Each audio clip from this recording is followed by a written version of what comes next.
ज्ञानतिमिरान्धस्य चक्षुरुन्मिलितं येन तस्मै श्री गुरुवे नमः।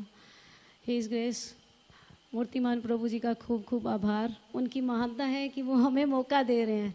असल में वो हमें ये अवसर प्रदान करके हमारा ही शुद्धिकरण करवा रहे हैं, क्योंकि ऐसा कहा जाता है, शास्त्र में ऐसा कहा गया है कि जब शुद्ध वैष्णव का ग्लोरिफिकेशन करते हैं, जब शुद्ध वैष्णव का गुणगान करते हैं तो हमारा ही शुद्धिकरण होता है।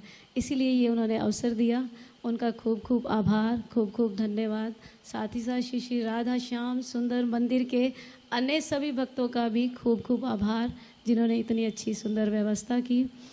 थोड़े ही शब्दों में, अब हमारे सामने इतने वरिष्ठ भक्त बैठे हैं, कोई लायकात नहीं है, लेकिन ये सेवा है मिली है, उसको निभाना है। तो ऐसा कहा जाता है, भगवान भगवत गीता में कहते हैं, अहम बीज प्रदा पिता, अर्थात मैं सभी का पिता हूँ।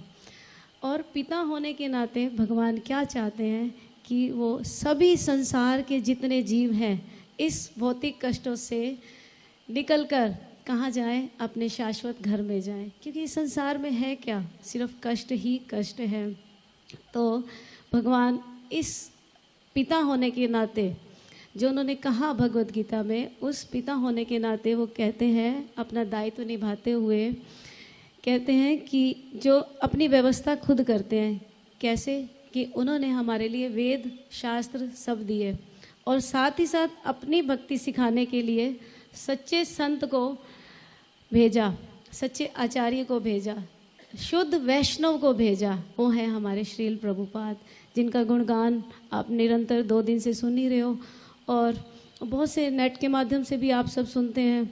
तो श्रील प्रभुपाद जी जो सच्चे संत हैं, उन्होंने हमें क्या सिखाया? जो हमको भक्ति सिखाकर भगवत धाम जाने का मार्ग देते हैं। वैसे श्रील प्रभुपाद जी जो है, आचार्य शब्द जो भगवत गीता में आता है ना, या शास्त्रों में जो आता है आचार्य शब्द, आचार्य का अर्थ होता है कि जो पहले आचरण करे फिर औरों को सिखाए। तो श्रील प्रभुपाद जी जैसे सच्चे संत, वैसे तो प्रभुपाद जी गुणों की खान है। सोचो, गुणों की खान होते हुए, लेकिन एक महत्वपूर्ण गुण जो श्रील प्रभुपाद जी का है वो ये है कि उन्होंने पहले आचरण किया, फिर उन्होंने दूसरों को सिखाया। श्रील प्रभुपाद जी जिन्होंने पूरे विश्व में निष्काम निस्वार्थ प्रचार किया, तो ऐसे सच्चे संत का गुणगान करने का ये लाभ जो हमें मिला है। ऐसा कहा जाता है, जैसा कि श्रद्धांजलि देने का ये अवसर जो है आज 125वीं उस पर, तो अगर हमने वाकई ही श्रील प्रभुपाद जी को सच्ची श्रद्धांजलि देनी है तो हमें क्या करना होगा? सबसे पहले अपने जीवन में जो श्रील प्रभुपाद जी ने कहा उसे उतारना होगा। ये है सच्ची श्रद्धांजलि। और देखो, प्रभुपाद जी कहते हैं कि एक चंद्रमा ही काफ़ी है, अनेक सितारों की कोई आवश्यकता नहीं है। और जैसे कि हम सभी जानते हैं कि आज ये इंटरनेट का युग है। आप फेसबुक, ट्विटर, ये सब जगह पे आप देखें, बहुत कुछ जानने को मिलेगा, आध्यात्मिकता का विस्तार आपको मिलेगा इंटरनेट के माध्यम से। लेकिन अगर हमने सब कुछ जान लिया, सब कुछ सुन लिया, ऐसा कहा जाता है, इंग्लिश में एक वर्ड होते हैं, information is everywhere, transformation is no there. अगर इन्फॉर्मेशन तो आपने ले ली, जान लिया, सुन लिया, बहुत कुछ नॉलेज ले ली, बहुत कुछ ज्ञान ले लिया, लेकिन अगर अपने जीवन में नहीं उतारा तो फिर वो इन्फॉर्मेशन क्या काम की।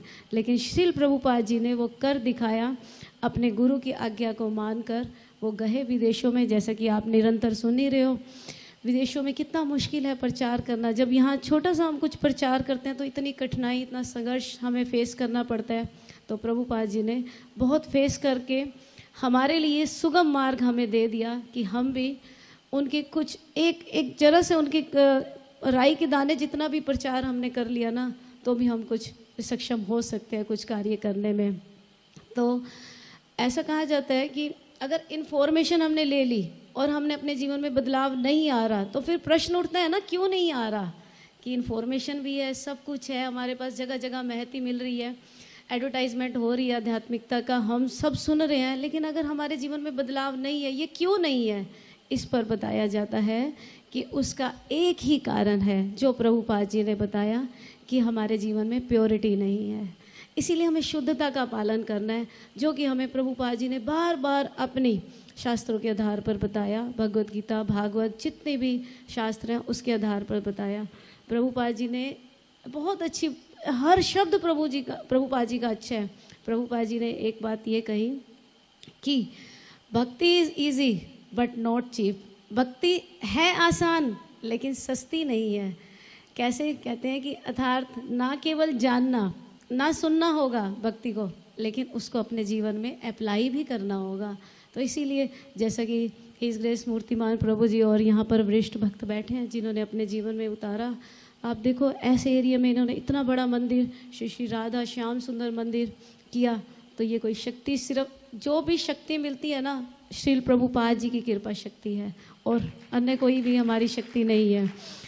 तो प्रभुपाद जी जैसे प्योरिटी को फोर्स देते हैं, साथ ही साथ कहते हैं तप करना है, तपस्या, क्योंकि ये भारत भूमि तपस्या की भूमि है। तप करके, तपस्या क्या, प्रभुपाद जी ने यही कहा अपने लास्ट, जब प्रभुपाद जी का अंतिम दिन थे तो बता रहे हैं प्रभुपाद जी कि तपस्या करो। कैसी तपस्या करो कि आप ब्रह्म मुहूर्त में उठो, मंगला आरती करो, नियमों का पालन करो और खुद आचरण करो, औरों को करवाओ। बस इतना सब कुछ इसमें आ गया है ना। अगर हम सब कुछ ले लेंगे, जैसे बहुत सारे लोग बहुत अच्छा अच्छा बोलते हैं, अगर जीवन में पर आचरण नहीं तो फिर हमारे क्या काम का। तो हमें क्या करना चाहिए, आचरण करना चाहिए। तो प्रभुपाद जी की ऐसे अन्य अन्य बहुत सारी लीलाएं हैं। मुझे एक जो है प्रभुपाद जी की बात जो मेरे हृदय को छूती है, मैंने लीला अमृत में पढ़ा, प्रभुपाद जी जब पुस्तक वितरण करने जा रहे थे तो उनको गाय ने सींग मार के पछाड़ दिया था। ये मेरे हृदय से नहीं जाती। जब मैंने सबसे पहले बुक पढ़ी थी तो वही लाइन मेरे हृदय को हमेशा क्लिक करती रहती है कि एक वृद्ध व्यक्ति जो तपती धूप में पुस्तक वितरण करने जाते हैं, उनको गाय सींग मार देती है। सोचो, अगर हमारे को थोड़ा सा हेडेक हो या कोई भी प्रॉब्लम हो तो हम कहते हैं हमें प्रचार नहीं करना। जैसे मूर्तिमान प्रभु जी आप लोगों को या हमको जब सेवा देते हैं, प्रभु जी ये हमसे नहीं होता, हम ये कह देते हैं। छोटी सी निजी प्रॉब्लम होने से हम ये कह देते हैं, लेकिन प्रभुपाद जी को जब उस गाय ने पछाड़ कर फेंका, जब पुस्तक वितरण करने जा रहे थे, उठकर खड़े हो गए और फिर से लौट चले पुस्तक वितरण करने के लिए। यहाँ से हम सीख सकते हैं कि कितने शुद्ध संत होंगे प्रभुपाद जी, विलक्षण कार्य है उनके, विलक्षण संत, विलक्षण कार्य। तो बस ज़्यादा कुछ ना कहते हुए, क्योंकि हिज ग्रेस चारू प्रभु जी हैं, उनको भी यहाँ पर करना है और आगे कीर्तन भी करना है कंटिन्यू। समय को देखते हुए एक छोटा सा रियलाइजेशन जो है प्रभुपाद जी की शक्ति का प्रैक्टिकल उदाहरण जो हमारे जीवन में घटित हुआ वो बताना चाहती हूँ मैं आपको। कि आप जानते ही हैं वेसु जो कि GD गोयनका स्कूल के पास एक पॉश बिल्डिंग है, कैपिटल ग्रीन बिल्डिंग। तो उसमें 2016 में हमने प्रचार करना शुरू किया। तो ऐसी कोई प्रभुपाद जी की शक्ति ने कार्य किया कि कोई लायकात नहीं, लेकिन सिर्फ इन्हीं की शक्ति पर आधारित होकर जब हमने प्रचार शुरू किया तो सुबह, दोपहर, शाम, रात, एक दिन भी हम फ्री नहीं बैठे। इतना प्रभुपाद जी ने प्रचार के लिए हमारे को निमित्त बनाया। तो जब वहाँ पर दिन दुगनी रात ऐसे होते गए भक्त, तो आप सबको इतना ही बताना चाहती हूँ कि जो प्रभुपाद जी ने ये कहा कि मंगला आरती करनी है, हमारे को ब्रह्म मुहूर्त में उठना है, नियमों का पालन करना है, बस उस पर फोकस किया, गुरु महाराज जी के आदेशों का पालन किया। तो वहाँ पर 65 लोग से ऊपर सुबह मंगला आरती में होते थे उस घर के अंदर। यह आप किसी से भी पूछ सकते हैं, ये बहुत बड़ा। जब इस तरह से हमने देखा कि प्रचार की बहुत ज़रूरत है, सभी निराश हैं। आप देखिए WHO की रिपोर्ट से आप देखेंगे, जानेंगे हर कोई डिप्रेशन, तनाव में जी रहा है। तो क्या करें, प्रचार करना बहुत ज़रूरी है। सब परेशान है। अब ये कोरोना ने तो और ही सभी को परेशान कर दिया। तो बस इतना बताना चाहती हूँ, जब प्रचार इतना बड़ा, तो 2-3 साल, लगभग 4 साल हमने वहाँ प्रचार किया।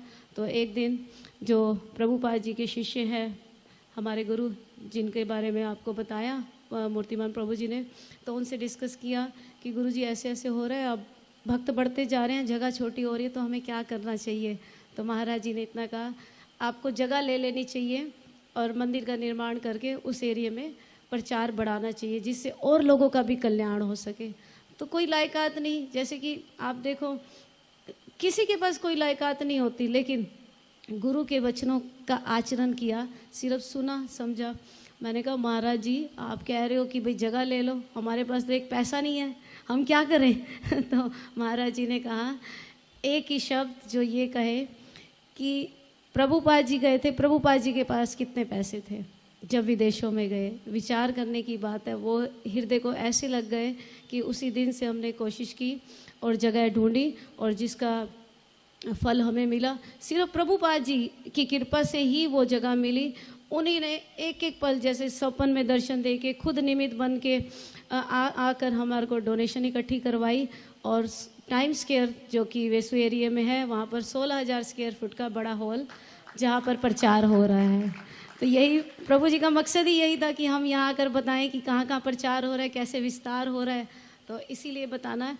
और ये प्रैक्टिकल है, आप सोचो कोरोना काल में ये जगह ली और ना ही पैसा ना ही कोई शक्ति, लेकिन एक चीज़ बहुत अच्छी थी हमारे पास, प्रभुपाद जी की कृपा शक्ति, बस। तो अंत में मैं यहाँ पर अपनी वाणी को विराम देते हुए इतना ही कहूँगी, your preaching starts when your lecture ends, यानी कि यहाँ कहते हैं because your action speaks louder than words, बस। तो सभी भक्तों का धन्यवाद जिन्होंने ये मौका दिया। हरे कृष्णा।